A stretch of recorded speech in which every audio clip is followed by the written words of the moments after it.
Vainqueur en mars dernier, le FN est donc cette fois éliminé au premier tour en accusant un net retard dans plusieurs communes, et notamment à Villeneuve-sur-Yonne. Claude Dacier avait accepté de jouer le pompier de service dans cette partielle. Il n'a recueilli que 607 voix. Les électeurs ont sanctionné les premiers pas du parti au sein du département. La pilule a du mal à passer dans le clan frontiste. On m'attendait à mieux quand même. Mais c'est un bon résultat, parce qu'il y a eu finalement une sacrée pente à remonter après les démissions, après le travail qui a été fait par d'autres, dans la ville de Villeneuve en particulier. Bon, je pense que c'est un bon résultat quand même. Cyril Boulot, candidat d'hiver gauche malheureux au printemps, battu de 60 voix, retrouve un peu de couleur. Aux côtés de son colistier d'hiver droite, il est en tête, mais avec seulement 7 voix d'avance.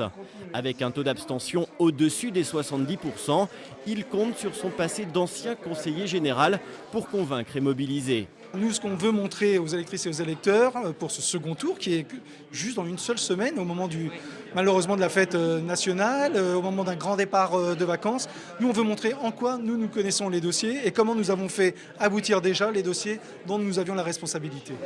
Et face à lui, une vieille connaissance de droite, la patronne de son opposition municipale, qui elle a reçu le soutien de bon nombre de conseillers dissidents de gauche. Preuve s'il en est que le face-à-face toujours très dur dans les affaires de la ville le sera cette semaine encore dans ce deuxième round de cantonal. Elisabeth Frassetto se félicite déjà d'être dans cette position. Être le 4e au podium olympique, ça n'est pas satisfaisant. Le 3e non plus, en l'occurrence se retrouver aujourd'hui pour un travail de fond pour la semaine prochaine. Oui, je me sens dans les starting blocks là. Le vainqueur la semaine prochaine retrouvera Erika Rosé, toujours conseillère départementale mais sans son étiquette FN. À minima, l'équilibre politique du canton s'en trouvera forcément modifié.